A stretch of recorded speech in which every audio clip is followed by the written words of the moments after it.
Hello everyone. In this video series, we are going to talk about cell structure and organization, and in which I'm going to discuss in detail about the discovery of the cell, how first cell was discovered, then different types of the cell, which include two main types, that is prokaryotic cell and eukaryotic cell. We know that pro means primitive and karya means nucleus. So prokaryotic cell have not well developed simple nucleus, while eukaryotic cell have well developed nucleus which contain genetic information. Then we're going to talk about cell wall, the outermost cover of the cell. And in case of plant cell wall is made up of cellulose. In case of bacteria, it is made up of peptidoglycan. In fungi, cell wall is made up of chitin, while in case of animal like human, and the cell do not have outer covering or cell wall. Okay, in case of animal, only cover which cell have is cell membrane. So we'll also going to talk in detail about the organization and function of the cell membrane.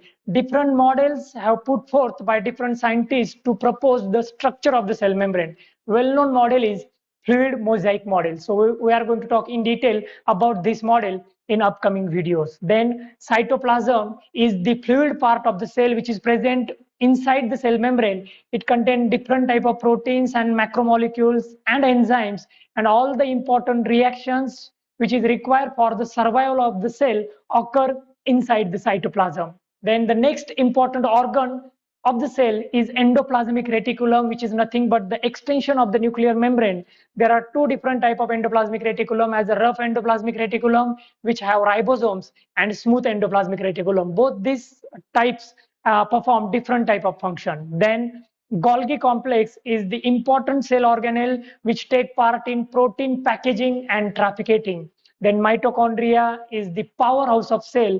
All the ATP which is produced by the process of phosphorylation synthesized inside the mitochondria. So it is called as powerhouse of cell. All the energy requirement is fulfilled by mitochondria. Then chloroplast is nothing but the special site which is present in the plant cell where photosynthesis occur. Okay, we know that chloroplast is divided into stroma and grana, where the different type of reactions of the photosynthesis like light reaction and dark reaction occurs. Then ribosomes are nothing but the protein factories where protein synthesis occur. They are of two different types in prokaryote and eukaryotic cell. Then lysosomes are nothing but the suicide bag where all the type of degradation reaction occur either by using oxygen or without using oxygen. Then vacuoles are the special type of a sac which is composed of the tonoplast, or the outer covering of the vacuole is tonoplast, and these vacuoles are mainly present in the plant cells. Then microbodies,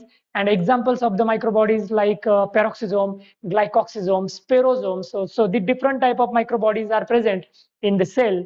Then plastids, then cytoskeleton, which is nothing but the skeleton of the cell, which provide a structural support to the cell, and also cytoskeleton play important role in cell motility. Different type of protein take part in the cytoskeleton formation process like microtubule, intermediate filament and microfilaments. Then next part that we are going to discuss is cilia and flagella. Cilia means a special type of structure present on the cell which take part or which help in attachment process, while flagella directly help in cell movement. And the last point of this series will be nucleus. Okay, nucleus is the controlling center of the cell which contain all the genetic information of the cell. And in this nucleus section, I'm going to talk in detail about the nucleolus, nucleoplasm and nuclear membrane along with the nuclear pores. Okay, but now in this video, we're going to only talk about discovery of the cell. Okay, so today's point of discussion is how cell discovered. Okay, so we know that all living organisms, okay, all living organisms like simple unicellular organism or complex multicellular organism, both this type of organisms is made up of basic unit of life. Okay, they are made up of basic unit of life which is nothing but the cell. Okay, and we can define this cell as So the definition of the cell is a structural and functional unit of life. Structural and functional unit of life or living organism is nothing but the cell. Okay, why we call it as a structural and functional unit? Because we know that if we consider human body, we are made up of different type of system like digestive system, reproductive system, nervous system, excretory system, and all these systems contain organs. Okay, so each system having different type of organs, and these organs are made up of tissues, and tissues are nothing but the group of similar cells. Okay, so indirectly our entire body is made up of cells, so they are the structural part of our body. So we can call cell as a structural unit of the life, and different type of functions which our body perform every day is indirectly performed by the cell, so we can also call them as a functional unit. So cells are the structural and functional unit of the life. They perform both structural functions as well as functions. All different type of functions which is performed by plant, animal, and microorganisms are indirectly done by the cells. Okay, so the branch of science that deals with the study of cells are called as cell biology or cytology. Okay, so the branch of science that deals with the study of cell is called as cell biology or cytology. Okay, cyto means cell and logy is study. So this is the branch of the science in which we study cell, its organization and functions. Okay, now first time the word cell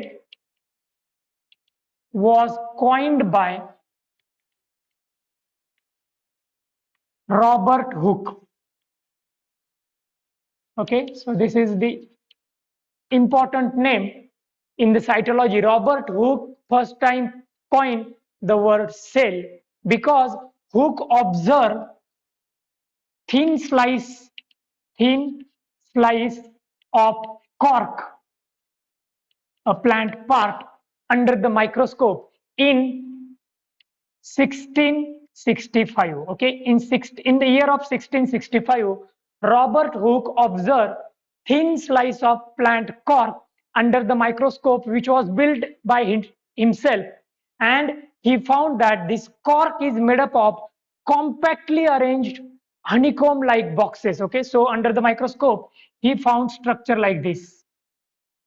Okay, compactly arranged boxes are present in the plant cork, and now this boxes is called as cell by Robert Hooke. Okay, so each box is remind him of that of the cell, so he called these boxes as a cell. So remember that the first scientist who coined the term cell was Robert Hooke in 1665, and he coined this term by observing thin slice of cork. Okay, after the discovery of the cell, Robert Hooke also make interesting observation of different materials or different slides. Okay, he also observed insects, seeds, hairs, etc. Okay, so Robert Hooke in 1665 along with cork also made observation about the insects, different type of seeds, larvae, then hairs, and all these findings he proposed or he submitted to Royal Society of London, and they get impressed, and they also promote or also convince him to publish his finding of about insect, seed, and hairs microscopic structure in a separate book. So Hooke published a book about his finding entitled Micrographia.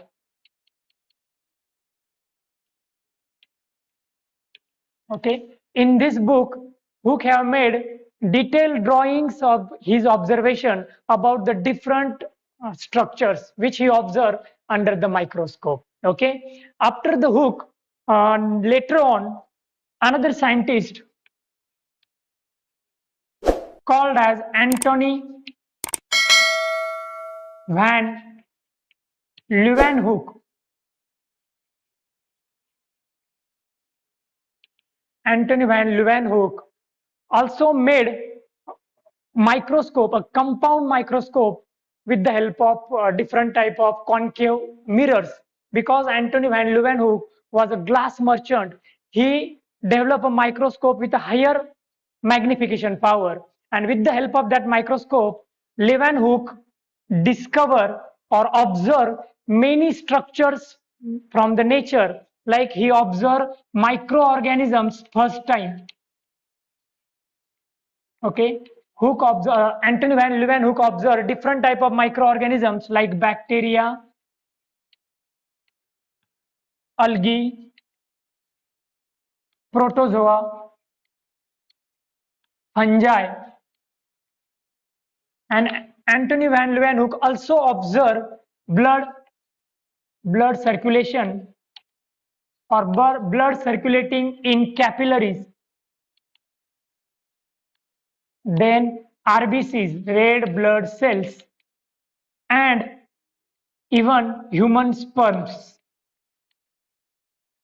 Okay, so the first person to observe microorganism was Antony Van Leeuwenhoek. He made these discoveries with the help of microscope which was designed by himself, and he observed microorganisms like bacteria, algae, protozoa, fungi, then blood which circulating in the capillaries. He also observed RBCs, which is the red blood cell present in our blood, and he also observed sperms. He made detailed structures or drawings of the structure, and he also present his work in front of Royal Society of London, and he got selected as a fellow of society due to his work. Okay, so if we compare work of Robert Hooke, who discovered cell first time, along with Antony Van Leeuwenhoek,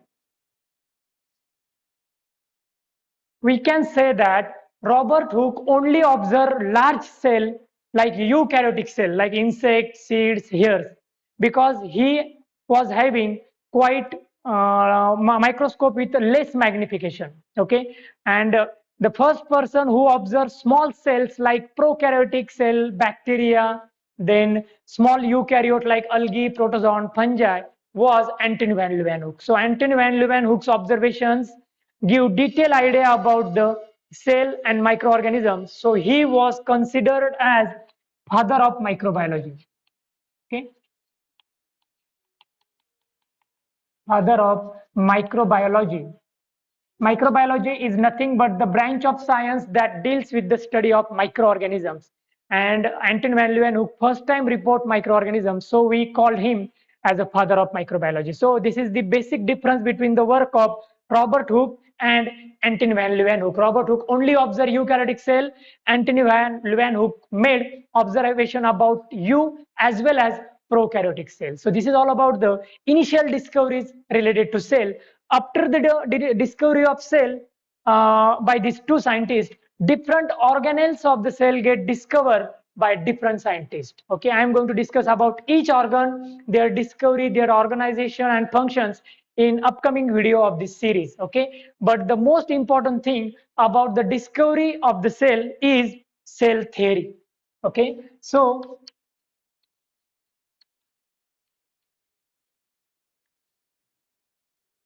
two German scientists, okay, one was zoologist, that is T.S. Schwann, and another was botanist M.J. Sheldon. Both these scientists together proposed cell theory. Okay, first one was zoologist and second was botanist. They come together and they make some assumptions, some postulates about the cell, which was called as cell theory. This cell theory play important role in cell biology or cytology. But after the initial cell theory, the theory of these two scientists was modified by another scientist called R. Virchow. This R. Virchow add few more points in the first theory of these two scientists, okay? And now the second theory or modified theory which come after the addition of R. Virchow is called as modern cell theory. Modern cell theory. So we can say that in the construction or in the development of modern cell theory, these three scientists play important role: Schwann, Sheldon, and Virchow. Okay, and this modern cell theory have five main assumptions. Okay, so number one or the first point of the cell theory is every living organism